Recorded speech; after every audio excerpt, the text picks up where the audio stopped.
Olá pessoal, sejam bem-vindos ao meu, ao seu, ao nosso canal Playzone.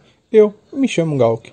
Antes de começar, gostaria de pedir que se inscrevesse no canal, ativasse o sininho para as notificações e deixasse seu like. Hoje iremos analisar o episódio mais recente de Shangri-La The Frontier.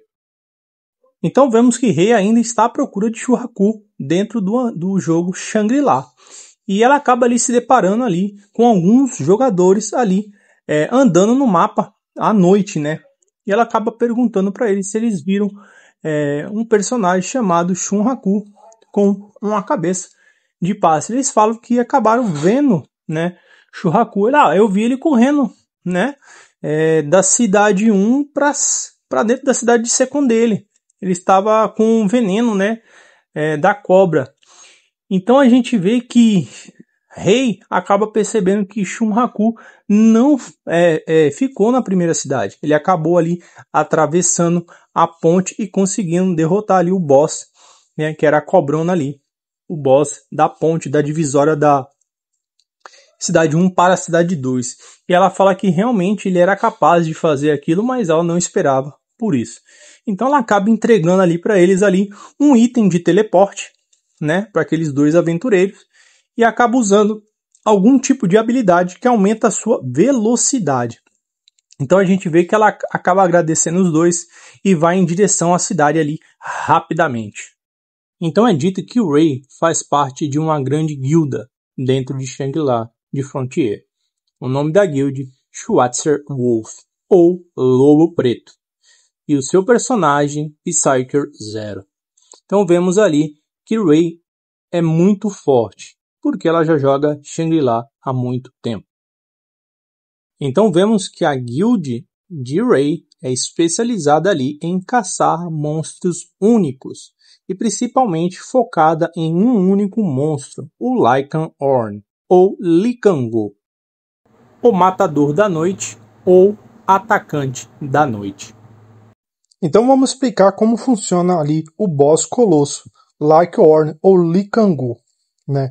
Ele aparece ali aleatoriamente no mapa. Ele é random, ele pode aparecer em qualquer horário da noite ou do dia, porque não se fala ao certo em qual horário especificamente ele pode aparecer. Então é dito que no Shangri-La o lobo ele acaba ali gostando de inimigos fortes, independente se ele é uma pessoa boa ou uma pessoa má, um sábio ou um tolo, independente, né, dessa situação. O importante é que para ele você tenha que demonstrar ali ou provar o seu valor em uma luta. Dependendo da luta, ele pode se provar ali uma vítima ou simplesmente um adversário digno para Likango ou Lycan-Orn. Então as condições para você ser um adversário ali digno de enfrentar o Lycango o jogador não deve receber dano por 5 minutos e ser da classe Vanguarda. O jogador não deve ser morto por um ataque normal instantâneo, exceto itens, habilidades ou magia. O jogador deve acertar uma quantidade ali de críticos suficientes sem sofrer danos. Não foi ali dito qual é a quantidade de crítico que ele deve alcançar, né? Obtendo todas essas condições durante a luta contra um monstro único, Lycan-Orn ou Likango, você acaba ali sendo respeitado e obtendo ali o direito de lutar com ele novamente, em vez de presa, ele virando ali seu oponente digno. Então você acaba recebendo ali alguns efeitos. Após a marcação, o jogador ganha os seguintes efeitos. No local da marcação, o jogador não pode equipar nada em seu corpo, nada por cima do personagem. Monstros cujo nível inferior ao do jogador fugirão dele instantaneamente. NPCs ganham diálogos e histórias especiais, desbloqueando apenas para os destinatários da marcação. Resistência a outras interferências mágicas, fazendo com que magias de suporte buff não funcione no jogador.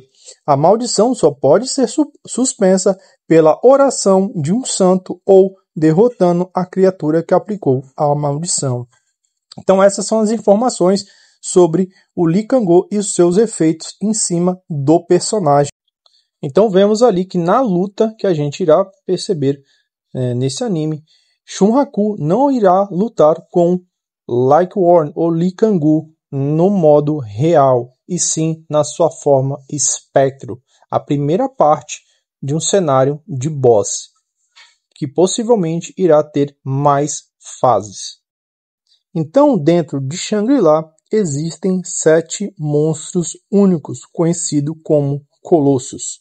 O primeiro é o Lobo, Lycan-Orn ou Lycangu, o Matador da Noite, que já é conhecido. Sinart-Nid, do Abismo, que não vemos ainda. Sigworm, o Governante do Céu. A Orquestra do Eco da Perdição. E o Izaemon, o Guardião da Tumba. Os outros 2 colossos não foram mencionados, não temos a descrição deles. Apenas conhecemos aí o Lobo, né, o Lycangu e o Izaemon, que é o Guardião da Tumba. Então, para cada monstro único dentro de Shangri-La, foi construído uma guild ou um clã para combater eles. E a gente vai citar aqui todos os clãs ou guilds, né, como são chamados ali dentro de Shangri-La. Então temos os seguintes clãs ou guildas dentro ali de Shangri-La. Library, né, que é a livraria. SF Zou, com a sua guild líder Animalia. O clã ali PK Ashurakai, com o seu guild líder Orcelot. Knights Tempura, que não temos o nome do seu guild líder. Tiger of Indra, também que não temos ainda seu nome do seu guild líder. IOPM, que também não temos o nome ainda do seu guild líder. Temos ali a Schwarzorn Wolf, né, com o seu guild líder Psyger Sen, né, que significa que é a irmã da personagem aí, Rei, dentro do jogo, já que ela tem um personagem Psycher Zero. Então, dentro aí do jogo Shangri-La, o jogo ele já tem 1 ano aí, né, que ele foi lançado. Existe 30 milhões de pessoas ali jogando o jogo. Ambas ali estão dentro daqueles clãs. E é dito que ninguém ainda conseguiu matar um monstro único dentro do jogo. Por quê? Porque eles são muito raros de aparecer e são muito poderosos. Então, não é qualquer pessoa ali que vai conseguir ali acabar ali derrotando um deles. Então vemos ali que Shunraku está diante ali do Lycaon ou Lee Kang-ho, né, o Matador da Noite, e vai ser uma luta totalmente ali implacável, né? O lobo, monstro único, contra toda a habilidade ali de Shunraku. Então percebemos ali que Shunraku acaba atacando Lycangu ali em várias formas. Ele acaba ali percebendo que, por ser um monstro muito forte, ele não consegue ali dar dano, né? Porque ele consegue perceber que a pele, né, é muito dura, né? Então a gente vê ali que ele tem uma certa dificuldade, mas ele consegue ali se esquivar do monstro e de seus ataques. Lembrando que Shunraku não está lutando com o real Lycaon ou Lee Kang-ho, e sim contra o seu espectro. A gente vê que ele está ali e acaba trocando as suas armas ali para as facões Vorpal, que são armas muito melhores da que ele estava usando. E a gente vê que ele começa ali a desferir ataques que causam crítico no lobo, já que uma das condições que precisa, né, para ele ser reconhecido é causar crítico. Então a gente vê que o monstro ele tem uma habilidade muito peculiar, que é o ataque nas sombras. Como funciona isso? Toda vez que a lua é tampada pelas nuvens, cria-se uma escuridão e o lobo ele pode atacar através de sua sombra ou das sombras, né? Então a gente vê que ele usa muito dessa habilidade. Ele acaba ali se escondendo ali no véu da noite e ele acaba ali saindo de um ponto para o outro através da escuridão, né? Ele acaba ali tentando sempre acertar Shunraku pelos seus pontos cegos, mas Shunraku não consegue perceber isso. Então a gente vê que toda vez que o luar aparece, ele não consegue ali se esconder nas sombras, então ele fica visível para possíveis ataques. Então vemos ali que passa-se um determinado tempo e é dito que Shunraku acabou lutando com ele por 5 minutos e não sofreu nenhum tipo de dano. E acabou ali desferindo ali muitos ataques críticos, né, no Lycaorn ou Lee Kang-gu. Ali ele consegue ali ativar ali a segunda condição, que é não tomar nenhum dano e acabar lutando com o monstro durante 5 minutos, causando crítico. Então o Shunraku acaba dizendo ali que, para ele deve ter acertado entre 100 e 200 golpes críticos, porque ele não sabe a quantia correta. Mas ele acaba percebendo ali que os seus facões Vorpal começaram ali a estar em pedaços, o que significa que a sua durabilidade começou a decair muito, já que são ótimas armas ali, são armas únicas. Então vemos que Shunraku vai para o tudo ou nada, né? Se joga no ar ali e acaba ali indo em direção ao lobo, se esquivando de suas patas e desferindo ainda mais ataques críticos, procurando um lugar que possa desferir um único ataque e tentar ali causar um dano maior. Ele acaba se lembrando que os olhos, né, dos boss costumam ser pontos macios que podem ter ali um dano crítico equivalente. Então, ele acaba tentando acertar esse ponto.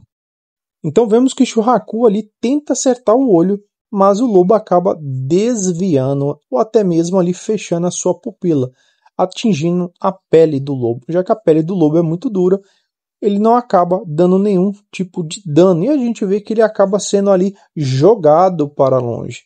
E com isso, ele fala que o lobo não vai conseguir atacar ele, já que a distância que ele foi jogado é muito grande. Mas nesse momento o lobo acaba dando um uivo, e esse uivo tem um efeito muito poderoso. A gente consegue perceber ali que ele acaba destruindo tudo o que está ao seu redor, inclusive o chão. Então é dito que o corpo de Shunraku fica imóvel, porque ele não consegue se mover livremente. Então vemos que as nuvens cobrem o luar e o lobo usa sua técnica nostálgica, o Night Stalker, ou o lobo nas sombras, né? Algo nesse sentido. Ele acaba ali usando o espectro e atingindo ali e arrancando as pernas do jogador Shunraku. Shunraku não entende, não sabe como ele foi atingido, né? Então vemos ele caindo e o lobo o observa atentamente. Então vemos que Shunraku atinge a terceira condição, tomar um dano e não morrer, né? Então a gente viu que ele consegue cumprir ali as 3 condições para que o lobo Lycaorn ou Lee Kang-gu acaba reconhecendo ele como um adversário e não como uma presa. Então vemos que Shunraku acaba decidindo ali que vai enfrentar o Lee Kang-gu e vai derrotá-lo ele, independente do que seja. Então vemos que o lobo faz uma expressão e acaba mordendo Shunraku, eliminando ele do jogo. Só que com isso, ele acaba ali tendo uma maldição. Então ele acaba recebendo a marca do Lycan, né? E acaba voltando ali para a second dele na hospedaria. E vemos ali que o corpo dele está todo marcado ali com a marca da maldição. E ele já está sem roupa, então ele ficou normalmente como ele veio no começo do jogo, né? Apenas ali com a calça e com a máscara, né? Então ele não vai poder colocar mais nenhum tipo de equipamento, como já foi descrito ali pelo Maldição. Então o Shohaku decide andar pela cidade, né? E acaba ficando com raiva em alguns momentos ali. A gente vê que ele e acaba refletindo. E a gente vê que ele abre os seus status do seu personagem. E a gente vê que após a sua morte para o lobo, ele upou do level 18 para o 28 e acabou ali ganhando 50 pontos para distribuir em seus status. Então vemos que o Shohaku acaba distribuindo seus pontos e aumentando os seus status. E a gente vai conferir ali todo o seu quadro de status do seu personagem. Ele tem 30 pontos em HP, ele tem 50 pontos em estamina, ele tem 15 pontos em strength, ele tem 20 pontos em destreza, tem apenas 6 pontos em vitalidade, ele tem 10 pontos em MP, que seria a mana, ele tem ali 60 pontos em agilidade, ele tem ali 20 pontos em técnica ou algum tipo de habilidade mágica, algo do tipo, e ele tem ali 65 pontos de luck, que é sorte. Então vemos que alguns status ali têm habilidades extras, né? Então, quando uma habilidade ela acaba exercendo ali de 50 pontos para cima, você acaba ali tendo pontos extras de atributos, né? A sorte, né? Ali o atributo sorte, luck, quando você tem mais que 50 pontos, ele te dá um atributo extra, que seria, se você tomasse um golpe fatal, você morreria, caso a sua sorte tivesse abaixo de 50. Mas com a sua sorte, né, que é o luck, acima de 50 pontos, qualquer ataque que for mortal a seu personagem, você acaba ficando com 1 ponto de HP. Então você basicamente não morre. Então esse é o atributo extra que o luck, a sorte, acaba atribuindo ao personagem Shohaku. Então nesse momento a gente vê que a sorte está de lado de Shohaku. E um coelho vorpal acaba caindo na sua cabeça. Mas ele acha estranho. Aquele coelho é diferente de todos os outros coelhos vorpais que ele acabou lutando ao longo do caminho. Então vemos que o coelho chama ele. Ele vai atrás desse coelho. Vemos que o coelho leva ele a um beco sem saída. Mas o coelho acaba abrindo uma porta para um cenário único. Então o Shohaku fica dentro da porta e acaba pensando se ele entra ou não. Então vemos que Shohaku acaba abrindo e entrando dentro do portal, que o cenário único lhe mostrará algo inédito. Então vemos que é o convite dos países dos coelhos, mas o level atribuído é o level 80. Então Shohaku fala que leu sobre isso no Detonado, que são cenários únicos que acabam aparecendo ali esporadicamente e que acaba ali modificando todo o jogo, né? Todo o cenário e a sua jogabilidade, já que são cenários que nenhum personagem conhece, mas que todos estão atrás, porque podem lhe fornecer ali equipamento e muitas outras coisas que os jogos, né, num ambiente normal não iriam dar a você. Então vemos que o coelho se chama Emil. Ele acaba ali convidando, né, o Shohaku para conhecer ali o palácio onde está o seu mestre, já que o mestre é seu pai. E é dito ali que para ele ter sido convidado, né, para a cidade dos coelhos, que é a Rabbids, ele acabou ali adquirindo aquela descrição, né, aquela condição que foi a condição que ele atingiu com o Lycaorn, ou Lycangu, né, que é o lobo. Então, toda aquela condição acabou ali mostrando, né, para o mestre, né, que é o chefe ali da Rabbids, que ele tem ali a arma Vorpal, alma Vorpal, né? Então, basicamente, tudo isso está envolvido ali com as armas, né? As armas vorpais, né? Então, através da arma, ele adquiriu, né, a chance ali e junto com a sorte de entrar ali num cenário único. Então, o Shohaku é o primeiro jogador a entrar naquele cenário. E é dito ali por Emu que ele também será o primeiro a entrar no Palácio dos Coelhos e falar com o seu chefe. Então vemos ali que Shunraku fica perplexo ao ver o coelho gigante. E o seu nome é Weiss Ash, o chefe do reino dos coelhos, Rabbits. Então a gente vê ali que ele acaba ali, né, conhecendo ali o chefe do reino, né, todo. Então o Shunraku acaba ficando ali totalmente ali inusitado com aquela imagem, né, porque é um coelho colossal e ele imaginava que seria apenas um coelho pequeno. Então vemos que com certeza esse encontro com o chefe Weiss Ash irá ficar marcado na memória de Shunraku e Shangri-La. E assim terminamos a nossa análise do episódio de Shangri-La The Frontier. Fiquem atentos aos próximos episódios que certamente traremos mais informações e revelações. Eu vou ficando por aqui. Até mais!